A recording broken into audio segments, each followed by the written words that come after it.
Hey, yeah, it's me, Uncle Ricky. Welcome to another episode of Uncle Ricky's House. And what are we going to talk about now? We gotta talk about these,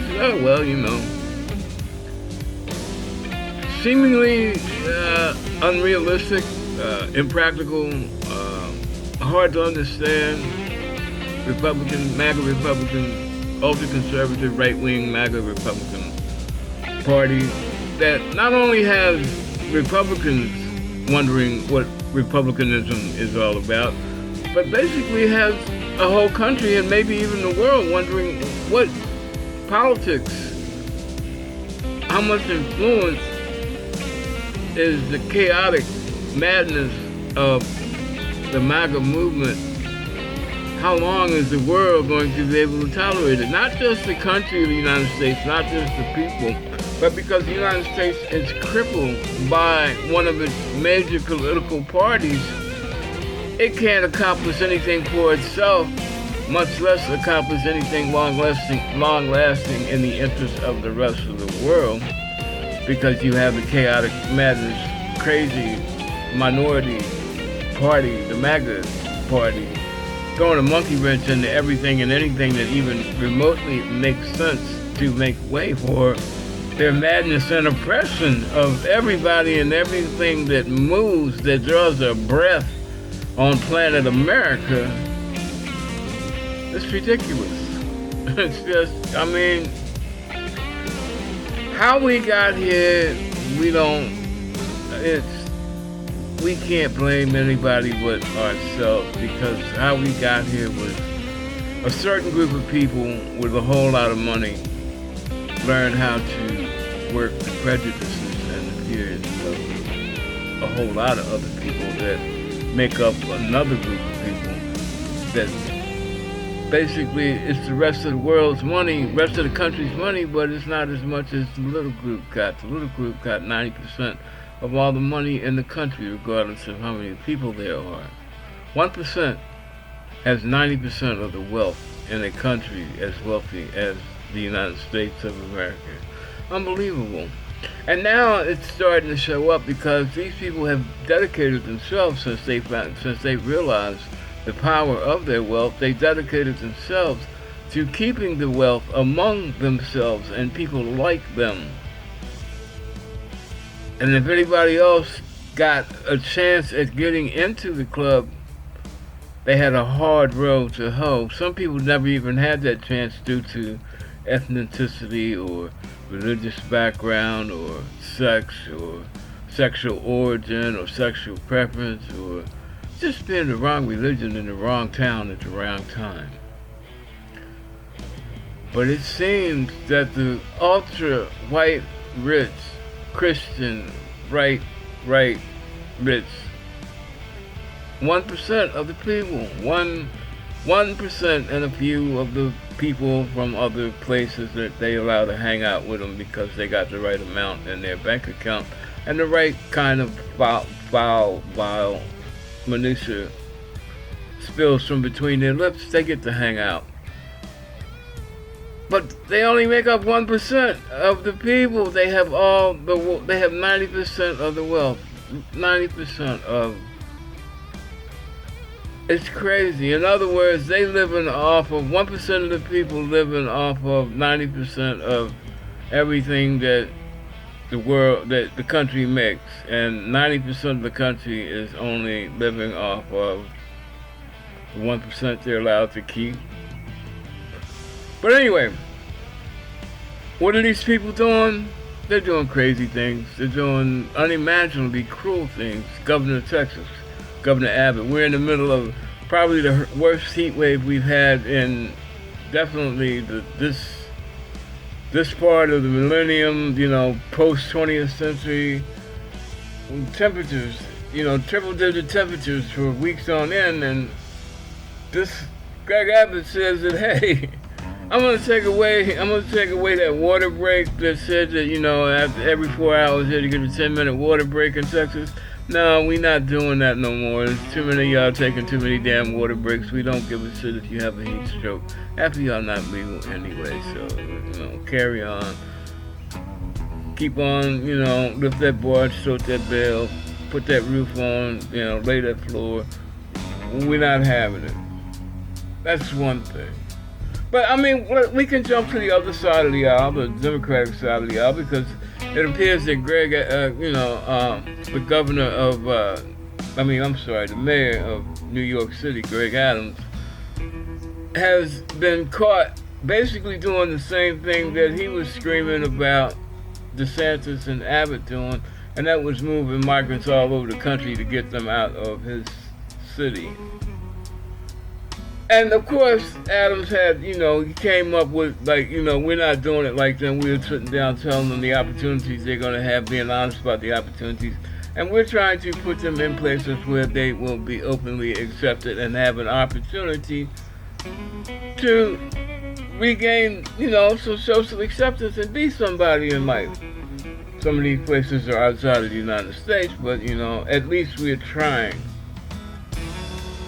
Oh, well, you know what, all well and good, but it's still people moving, people that aren't from here to keep them from staying here for whatever reason. Doesn't it boil down to the same thing?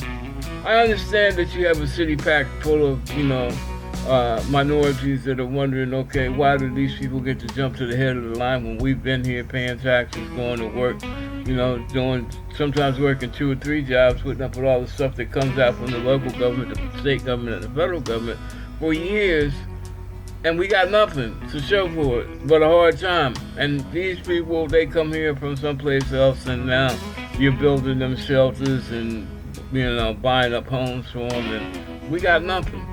Why? So, okay. We don't have to answer those questions if we take them and we send them to Newfoundland or Newfoundland or Iceland or whatever. The next thing, we'll jump back to the Republican side. The whole political scene basically is a letdown in one way or another, because even the people that look like they try to do good, they tie themselves up in the process of doing good, trying to be good, and end up screwing up everything in the end, and we get nothing. But at least that's not as heart-wrenching as, people come to you, tell you they're going to do you dirty, double down on telling you they're going to do you dirty, then they do you dirty, and nobody says a damn thing about it, because the people that did you dirty are in bed with the people that's supposed to be looking at them to tell them not to do you dirty or to go after them when they do you dirty. And the only net result is that you got done dirty and ain't nobody doing a damn thing about it. That's how, that's basically how it is. But in Virginia, we got Youngkin, and Youngkin is just as bad as any of these other ones, but he's just a little bit more quiet because he's not in Texas, or he's not in Florida. Virginia has that vibe, but it's not the main vibe. It's not the surface vibe. You can't just reach out your window and touch that vibe. Maybe in some places in Virginia, but it's not statewide. It's not like down in Florida when, you can go redneck and the whole neighborhood shows up, even when you live in the hood. But the thing is, Youngkin does the same stupid stuff that all the rest of them do. He just does it on a quieter tip. He does it on a smoother tip. He tries to mingle it in with a whole lot of camouflage stuff, but sometimes he just has to be, blatant with it so he can get credit for it in his, oppressionist, rule book, or get credit for it, in his dictator's merit badge contest. I don't know. But this thing with sending troops to the border, sending National Guardsmen to the border, all the other dictator wannabes have done it. Now he's, Youngkin's going to throw his hat in the ring. Well, I'm not saying in the ring because if he really wants to be president, he better say something soon, or it's 2028 for him, and he's got to worry about another governor's race in the interim, so he'll be back in the same situation he's in now. So he's either got to sit or get off the pot and stop being stupid, or, whatever. But he said we're going to send 100 National Guardsmen down to the southern border to help stem the flow of fentanyl across the border. Well, he can go down there with, I think Florida still got some people down there, South Dakota, North Dakota, some other, right wing leaning states with governors that want to, put their names on the national stage. But what good is it going to do? They do no good. The guardsmen that go down there, they talk about how useless they are because it's not their function. They have no, all they are is a support of of a police action. They don't have police powers. Why are they there? They're there to make the rednecks think that, well, we got armed troops on the border. We're ready to start blasting some illegal immigrants. We're gonna light up the 50 calibers and light up some immigrants, coming across the border in the middle of the night and keep America safe and stop the flow of drugs across the border. That's not going to work. That's not how it's gonna. First of all, you gotta be realistic about how much fentanyl really does come. I mean, a lot. It's a lot, but it's not. They want to act like it's the Niagara Falls open, like that. Every ounce of fentanyl. It's not.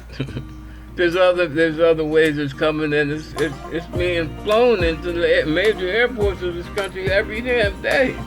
Nobody's talking about that. It's being made in this country. Nobody's really talking about that. Everything from the southern border, because that is the boogeyman of the moment going into the next election.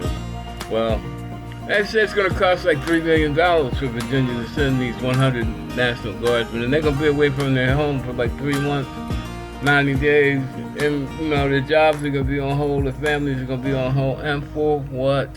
What are they going to accomplish?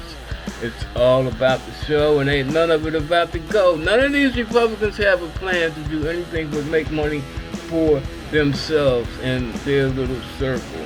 They don't care about anybody else. If you can survive off some crumbs, okay, you can survive off the crumbs, but every day we circling the wagons and make sure that there's fewer and fewer crumbs. So don't even get used to that. We gonna rule everything, and y'all just gonna slave yourselves until we say enough, good and faithful servant. And if you think that day's coming, yeah. But this government is like, we gain an inch and we give up 30 miles, and on a regular basis, it's like, there's no hope. I mean, people lose hope. I'm not saying that there is no hope, but when you got a Supreme Court that's going and taking back stuff that was given up after a century and a half of struggle, was given up, and we had it for 50 years, and it worked for 50 years, or it worked for 40 years, and one day we wake up and it's gone because they got the right number of Colonel Sanders type people wearing black robes in the Supreme Court, and the country, and what's really, really weird is that the country, I'm talking about the whole country, north, south, east, and west, if you look at everybody across the board, they are in favor of the things, of the rights that the Supreme Court is taking away from us. So I understand the law and the majority are two different things, but it's obviously proving that for somehow the Supreme Court is out of touch. It's in the words of Joseph R. Biden, it's not normal. It has no consideration for the people. And you can't say that it has consideration for the law, because currently they are changing laws to create new laws, to make it into a country of their laws. Well, I don't know, that's just some, things that I've noticed happening recently. And really it wasn't a whole lot to talk about, so I just threw a whole bunch of stuff together. But anyway, that's the end of another episode of Uncle Ricky Talks. And peace out and God bless. Hope you enjoyed it. See you when I see you. Bye.